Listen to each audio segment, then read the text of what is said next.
Et si l'extrême droite passait dans tous les pays d'Europe? Cette semaine, je vous propose d'imaginer que l'extrême droite s'installe partout en Europe. Que se passerait-il? Imaginez des gouvernements qui rejettent la diversité, ferment leurs frontières, réforment la justice à leur image. Les discours changent du jour au lendemain. Haine, exclusion, contrôle total. Les droits humains reculent. Les libertés individuelles sont muselées. Des lois discriminatoires se multiplient, ciblant les minorités, les migrants, les opposants. La démocratie devient une façade. Le pouvoir se concentre entre les mains d'une élite ultra-conservatrice, prête à tout pour asseoir son autorité. Économiquement, le repli sur soi s'installe. Les échanges avec l'extérieur se réduisent. Les entreprises internationales fuient. Le chômage explose. En quelques mois, la vie quotidienne bascule. Patrouille dans les rues, contrôle permanent, surveillance généralisée. Face à cette menace, les voix dissidentes sont réduites au silence. Des journalistes, des intellectuels, des artistes sont censurés ou arrêtés. La peur s'installe, la société se fracture. La première arme du pouvoir est la surveillance de masse. Chaque mouvement, chaque message est scruté. Les réseaux sociaux sont censurés, les plateformes surveillées. La liberté d'expression devient un luxe réservé à quelques-uns. La propagande est omniprésente. Les médias officiels répètent sans cesse un discours unique. La nécessité de l'ordre, la menace extérieure, la supériorité d'une certaine identité. Toute opposition est qualifiée de traîtrise ou de menace à la sécurité. Les lois sécuritaires se multiplient. Couvre-feu, arrestations sans procès, détentions arbitraires. Des centaines de milliers de personnes disparaissent dans les prisons ou les camps. La population est tenue en état de peur permanent. L'éducation est elle aussi contrôlée. On enseigne l'histoire officielle, on efface toute trace de diversité ou de critique.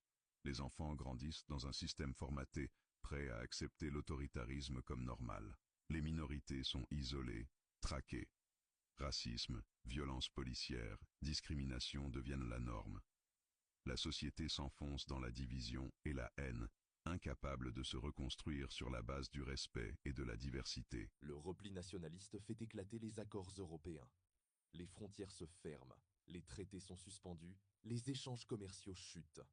L'Allemagne perd ses clients, la Pologne ses sous-traitants, l'Espagne ses touristes. Les sanctions pleuvent, les tensions diplomatiques se multiplient.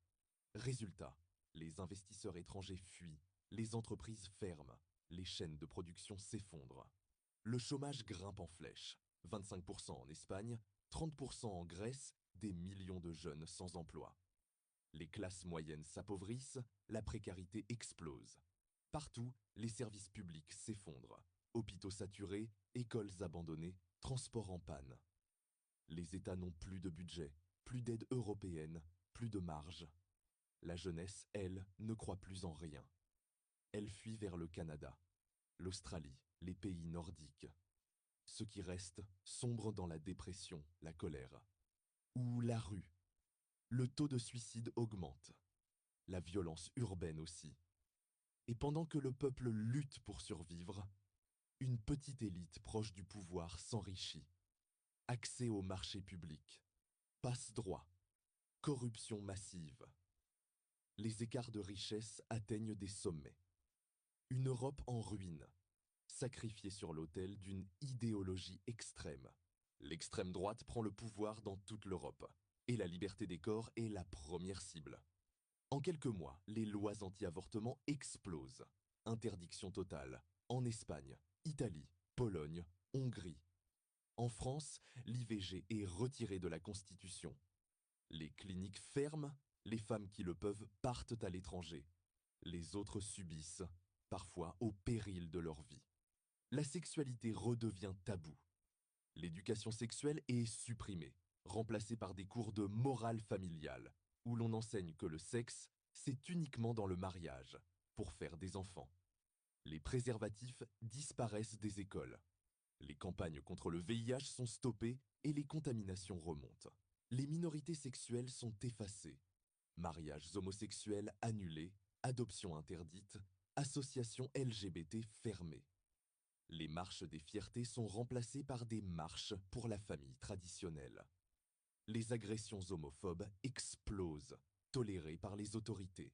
Les femmes sont renvoyées à un rôle traditionnel. Mère, épouse, au foyer. Les aides sociales dépendent du nombre d'enfants. Des brigades de moralité verbalisent pour une jupe jugée trop courte ou un comportement provocateur.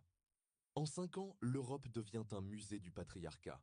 Millions de femmes privées du droit de décider de leur corps, leur vie, leur avenir. La liberté individuelle est sacrifiée au profit du contrôle social. Dans plusieurs pays, comme la France ou l'Espagne, les langues régionales sont bannies pour renforcer une identité pure. Les minorités ethniques, religieuses et culturelles sont rejetées et persécutées. En Allemagne, les Turcs subissent un contrôle renforcé. En Italie, les Roms sont expulsés sans relogement et en Pologne, les réfugiés africains n'ont plus accès aux soins ou à l'éducation. Les expulsions massives forcent des centaines de milliers de personnes à quitter leur foyer. En Belgique, des familles sont déportées sans préavis. Au Royaume-Uni, des immigrants d'Europe de l'Est sont expulsés malgré leur intégration. La libre circulation en Europe est stoppée. La peur de l'autre est cultivée par les médias et les écoles. Les manuels scolaires occultent l'histoire des minorités, comme la présence arabe en Espagne médiévale ou la contribution juive en Pologne. Les musées retirent les œuvres liées à des cultures étrangères, comme en Hongrie avec l'histoire ottomane. Le vivre ensemble disparaît. Les quartiers mixtes deviennent homogènes et isolés. En France, la mixité sociale s'efface, accentuant la méfiance et les tensions intercommunautaires. Les écoles se divisent aussi. L'Union européenne se fragilise, les tensions entre pays augmentent et des murs sont érigés, notamment entre la Hongrie et la Serbie. La violence entre communautés explose. En Italie, des groupes d'extrême droite attaquent des centres pour migrants. En France, des affrontements réguliers éclatent. La police reste souvent passive. Ce rejet systématique détruit le tissu social européen, faisant renaître racisme et haines anciennes. La fracture entre les peuples affaiblit gravement la cohésion du continent. 6 mois plus tard, le bilan est déjà lourd. L'économie européenne s'effondre. Le PIB global recule, les exportations sont en chute libre. L'Allemagne ne vend plus ses voitures comme avant. La France peine à écouler ses produits agricoles et les marchés étrangers se ferment les uns après les autres. Les grandes entreprises ferment des usines, les investisseurs fuient et le coût de la vie explose. Plein de produits du quotidien sont introuvables ou hors de prix. Dans les écoles, les classes sonnent creux.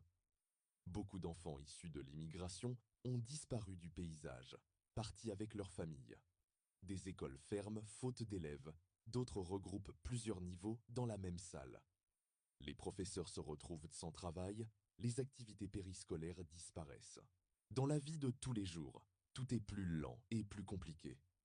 Les hôpitaux tournent au ralenti par manque de personnel. Les délais pour se faire soigner explosent.